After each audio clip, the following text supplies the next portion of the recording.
بسم اللہ الرحمن الرحیم۔ محترم ناظرین کرام، السلام علیکم ورحمۃ اللہ وبرکاتہ۔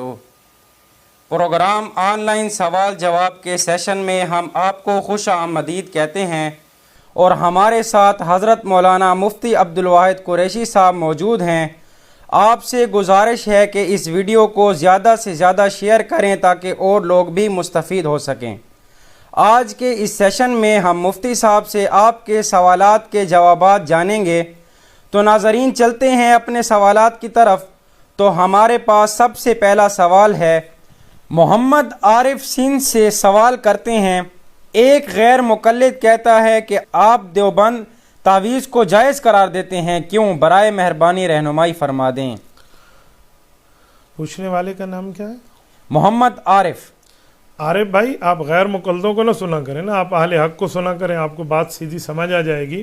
حدیث پاک میں موجود ہے، جامع ترمذی میں موجود ہے، حضرت عبداللہ ابن عامر ابن عاص رضی اللہ تعالی عنہ کی ترتیب تھی رضی اللہ عنہما کی کہ یہ دیکھتے تھے قرآن کریم پڑھ سکتا ہے، بالغ ہے، بڑا ہے، پڑھا لکھا ہے، اس کو قرآن کریم پڑھنے کا وظیفہ دیتے، اور جو بچہ پڑھ نہ سکتا تو وہ کلام اللہ کی آیتیں اور وہ صحیح چیز لکھ کر، وہ کلام لکھ کر اس بچے کے گلے میں لٹکا دیتے۔ تو آپ کو کس نے کہا یہ ناجائز ہے؟ یہ تو حدیث پاک میں موجود ہے۔ میرے بھائی ایک بات تعویذ کے مسئلے پہ ذہن میں رکھیں، ہر وہ تعویذ ناجائز ہے، حرام ہے جس میں شرک ہو، ہر وہ تعویذ ناجائز ہے، حرام ہے جس میں غلط باتیں ہوں، ہر وہ تعویذ ناجائز ہے، شرک ہے، حرام ہے جس میں بتوں سے مدد مانگی گئی ہو، جس میں غلطی ہو، جس میں جنات سے مدد مانگی گئی ہو، جس میں جو ہے نا کیا کہتے ہیں وہ موکلات سے مدد مانگی گئی ہو، فرشتوں سے مدد، غیر اللہ سے مدد مانگی، حرام ہے، غلط ہے۔ لیکن قرآن کریم کی بات لکھ کر آپ نے چھوٹے بچے کے گلے میں لٹکا دی ہے، یا ان پڑھ ہے وہ پڑھ نہیں سکتا، لٹکا دی، اس سے کیا نقصان ہے؟ مجھے بتائیں اس سے نقصان کیا ہے؟ ایک بندہ مجھے کہنے لگا حدیث پاک میں التمائم شرکن، تعویذ شرک ہے۔ میں نے کہا شرم نہیں آتی؟ لفظ حدیث کے اور پڑھتا ہے، ترجمہ غلط کرتا ہے۔ تمیمے والا تعویذ شرک ہے، یہ حدیث ہے۔ التمائم، التعویذات نہیں ہے، تمائم اور تعویذ میں فرق ہے۔ تمیمہ وہ تعویذ جس میں بت سے مدد مانگی جائے، شرک کیا جائے، غلط ہو، ایسے کو میں بھی حرام اور لعنت کہتا ہوں۔ لیکن جو تعویذ ہے وہ تمیمے سے ہٹ کے ہے، اس میں اللہ کی بات ہے، رسول اللہ کی بات ہے، کلام اللہ ہے، کلام رسول اللہ ہے، اس کو آپ غلط کیسے کہہ سکتے ہیں؟ آپ اس کو کیسے غلط، یہ کیسے تمیمہ بن جائے گا یار؟ سنو، جو لوگ کہتے ہیں نا کہ تعویذ پر دلیل دو، میں نہ کہتا ایک بات سمجھو، دلیل تو میں نے حدیث پاک کی پڑھ دی ہے، لیکن ایک جملہ سنیں۔ تعویذ کس لیے لیا جاتا ہے؟ کہ میں آخرت میں صحیح اٹھوں، اہل حق کے ساتھ میرا حشر ہو، قبر کے عذاب سے بچ جاؤں، آخرت کے لیے جاتا ہے؟ کہتے ہیں نہیں۔ میں نے کہا کس لیے؟ کہ دنیا کے لیے، دکان بہتر ہو جائے، کاروبار بہتر ہو جائے، میرے اوپر کوئی سستی قائلی ہے، میرے بچوں پر یہ ختم ہو جائے۔ تو میں نے کہا جو دنیا کا مسئلہ ہوتا ہے تو وہ تجربے سے حل ہوتا ہے، تو تجربات سے حل ہے کہ اس نے اللہ کا نام لکھ کے گلے میں بچے کا ڈلوا لیا تو کسی جن نے اسے نہیں چھیڑا۔ تو بابا دلیل تجھے چاہیے جو آخرت کے لیے چاہیے، جس پر کار ثواب سمجھے، نیکی سمجھے، اس پر دلیل دو بھی آخرت میں فائدہ۔ یہ تو دنیا کا ہے بھائی، آپ نے سوڈیمنٹ کی گولی کھا لی ہے، یا آپ نے جو ہے نا کیا کہتے ہیں پونسٹال کھا لی ہے، یا پیراسیٹامول کھا لی ہے، یا آپ نے ڈسپرین کھا لی ہے، جس سے فائدہ ہوتا ہے، جس کا تجربہ بندہ کھا لیتا ہے، تو وہ علاج ہے نا۔ تو علاج پہ کیا دلیل چاہیے؟ ثواب پہ دلیل ہوتی ہے، علاج پہ نہیں ہوتی۔ وہ سادے بندے، بھائی میں ڈاکٹر صاحب کے پاس گیا ہوں، جو ڈاکٹر کے پاس گیا، حکیم کے پاس نہیں گیا، چل دلیل دے، یہ دلیل تھوڑی ہے، وہ تو علاج کے لیے۔ تو یہ تعویذ علاج کے لیے ہوتا ہے، علاج پہ دلیل نہیں ہوتی، ثواب پہ دلیل ہوتی ہے۔ جو دین میں ایڈ کیا جائے کوئی مسئلہ ہے پھر بات بنے گی، تو ایسی بات نہیں ہے، تجربات ہے، اس لیے آخرت کا معاملہ اس سے ہے نہیں۔ یہ تو دنیا کے معاملہ تجربہ ہے، بھی اللہ کا نام لکھ دو، میں جیب میں رکھوں گا، ولی اللہ کا لکھا ہو جی ٹھیک ہو جائے گا، ان کا اعتقاد ہے بھی ٹھیک ہو جائے گا، تو اللہ کا نام دے دیا، اس میں کون سا مسئلہ ہے؟ نہ اس میں کوئی غلط بات لکھی ہوتی ہے، نہ گناہ کی ہوتی ہے، نہ شرک کی ہوتی ہے، تو ایسا تعویذ جائز ہے، آپ بچوں کے گلے میں لٹکا سکتے ہیں۔ ہاں پڑھ سکتے ہیں تو اچھی بات ہے، وہ پڑھے، لیکن جو نہیں پڑھ سکتا، ان پڑھ ہے یا نابالغ ہے یا چھوٹا ہے، اس کے گلے میں ڈال دینا یہ کوئی حرج نہیں ہے، اگر یہ صحیح چیزیں لکھی ہوئی ہوں اور دینے والا بھی صحیح العقیدہ ہو۔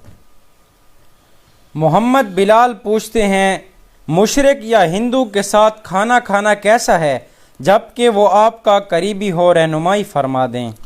دیکھو، کسی غیر مسلم کے ساتھ کھانا کھانا ایک دو صورتوں میں جائز ہے۔ نمبر ایک، اگر آپ اس کے ساتھ کھانا کھا رہے ہیں، اس کے ہاتھ پاک ہیں اور پکایا بھی کسی مسلمان نے ہے، آپ اس کے ساتھ بیٹھے ہیں تاکہ اس کی دلداری ہو اور وہ ایک دن کلمہ پڑھ لے، یا آپ اس کے ساتھ بیٹھے ہیں کسی وجہ سے تاکہ ہماری قوم ہماری ملت اس کے شر اور ضر سے بچ جائے، اس کی تکلیف اور ضرر سے بچ جائے، بالکل ٹھیک ہے. لیکن آپ بیٹھے ہیں اس کا یاری لگا کے، دوستی کر کے، دلی تعلق بنا کر بیٹھے ہیں اور اس کے کفر سے آپ کو کوئی لینا دینا نہیں ہے، تو یہ حرام ہے. لا يتخذ المؤمنون الکافرین اولیاء، قرآن کریم نے منع کیا. آیت نمبر 28 دیکھ لیں سورۃ آل عمران کی. تو یہ نہیں ہے. ہاں کسی جگہ آپ بیٹھے ہیں، وہ صرف اسی وجہ سے بیٹھے ہیں کہ ان معاملات کے آپ کے بیٹھنے پر آپ کی ملت محفوظ رہے گی اس کے ضرر سے، اس کی تکلیف سے. یا وہ آپ کے گھر چل کے آیا ہے، مہمان ہے، تو ٹھیک ہے. یا آپ اس کا کھا رہے ہیں، وہ ایک دن ایمان پہ آ جائے گا تو بالکل ٹھیک ہے.